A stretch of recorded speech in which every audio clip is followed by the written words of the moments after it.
Bon allez, je continue sur ma lancée, ça va être ma deuxième vidéo. Je vais essayer de mettre un petit peu d'énergie, que ce soit agréable à écouter.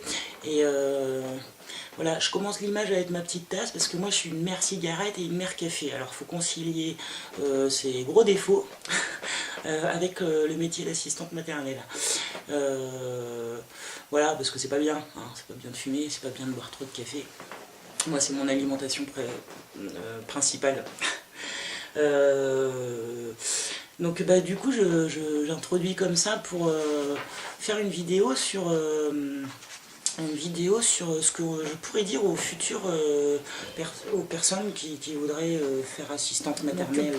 De mon point de vue, quand on veut faire ce travail qui n'est donc pas un métier, hein, comme je l'ai dit auparavant, je crois qu'il faut se poser des questions et se poser les bonnes questions qui vont nous donner des bonnes réponses et qui vont bien nous asseoir dans ce qu'on veut faire, quoi, et dans comment on veut le faire. Voilà. Alors, et se poser des questions, je crois que la première question qui peut être pas mal à se poser, c'est pourquoi. Pourquoi est-ce que je veux être assistante maternelle pour les 5 prochaines années, voire les 10, voire les 15, voire les 20 prochaines années? Alors, moi dans mon entourage, ce que j'ai le plus souvent entendu, c'est parce que je suis une jeune maman et je veux m'occuper de mes enfants. C'est pour ça que je choisis cette activité pour travailler à mon domicile. Bon, c'est un choix, il y en a beaucoup qui font ça. Moi, avec l'expérience, pas mon expérience personnelle, mais quand j'entends les collègues parler de leur activité en présence de leurs propres enfants, avec la gestion de leurs propres enfants jeunes, c'est pas évident, et je crois que tout le monde ne le mesure pas. Tout le monde ne le mesure pas parce qu'on est en joie de se dire qu'on va pouvoir travailler à la maison et s'occuper de ses propres enfants. Sauf que s'occuper de ses propres enfants sur une journée de 10 heures, ça va pas être la principale activité. La principale activité, ça va être le contrat de travail, donc s'occuper des enfants des autres.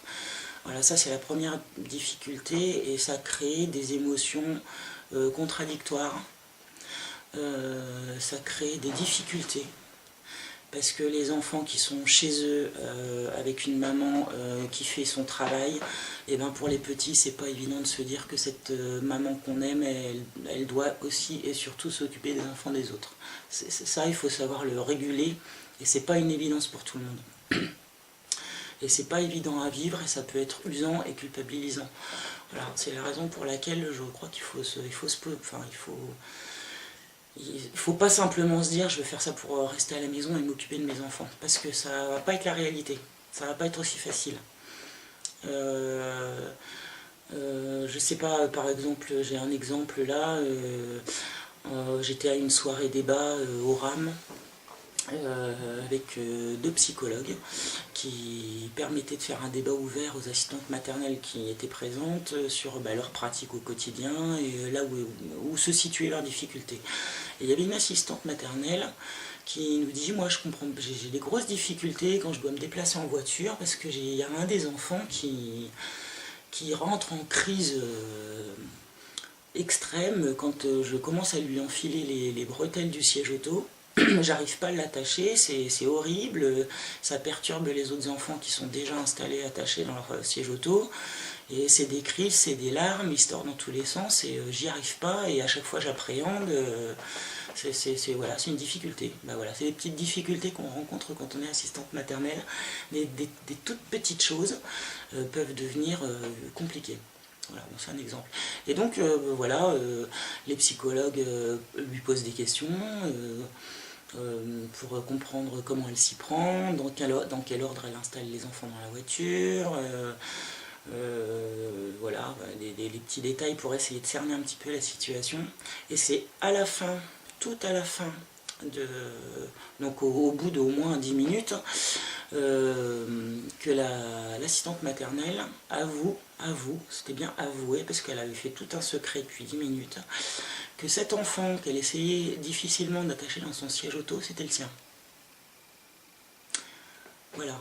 Et là, bah, finalement, son discours s'est éclairé pour la majorité du groupe.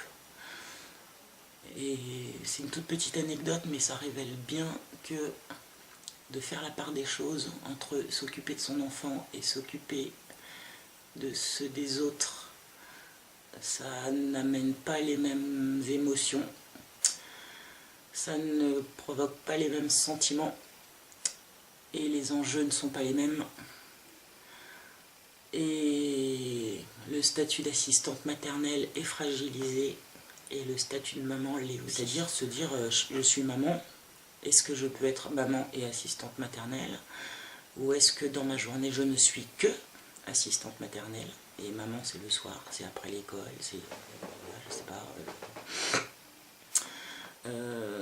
Moi, en ce qui me concerne, quand j'ai commencé mon activité, ma fille avait 12 ans. Et donc elle était déjà, j'ai estimé qu'elle était assez grande pour qu'on en parle et pour comment obtenir sa validation. Voilà, pour que je puisse faire ça. Parce que ça se passe quand même en famille, cette activité. Il faut que ce soit discuté. Il faut que ce soit discuté avec nos enfants quand ils sont en capacité d'entendre, quand ils sont en capacité de donner un avis concret, et il faut en discuter avec son conjoint. Ça c'est essentiel. Ça fait aussi partie des questions à se poser et à poser en famille avant de commencer. Et avant même de faire la première demande. C'est de savoir qui se situe où dans la famille, qui a quelle place dans la famille, en fonction des âges de ses propres enfants, en fonction de la profession de son mari, et que chacun puisse essayer de se projeter, s'imaginer, ben voilà, si je suis assistante maternelle, ça veut dire que par exemple, les petits outils de bricolage de monsieur ne devront plus traîner ni dans le jardin, ni dans la maison, n'importe où, posés sur une chaise ou sur une étagère. Ça veut dire que ça demande de la discipline, ça va demander de la discipline à l'assistante maternelle, mais à son mari et à ses enfants aussi, pour que l'espace de vie des enfants accueillis soit sécure au maximum. Et on a déjà un travail de vigilance permanente pour la sécurité des enfants. Si en plus les membres de la famille participent au désordre ou font augmenter votre vigilance, ça veut dire plus de fatigue. J'en parle en connaissance de cause, hein, parce que moi j'ai un mari qui a une vraie tête en l'air et qui s'en fout. Alors, il s'en fout, voilà, ses priorités, elles sont pas sur l'écrou, la vis qui va laisser poser là parce qu'il sera parti faire autre chose au fond du jardin. Donc on en parle,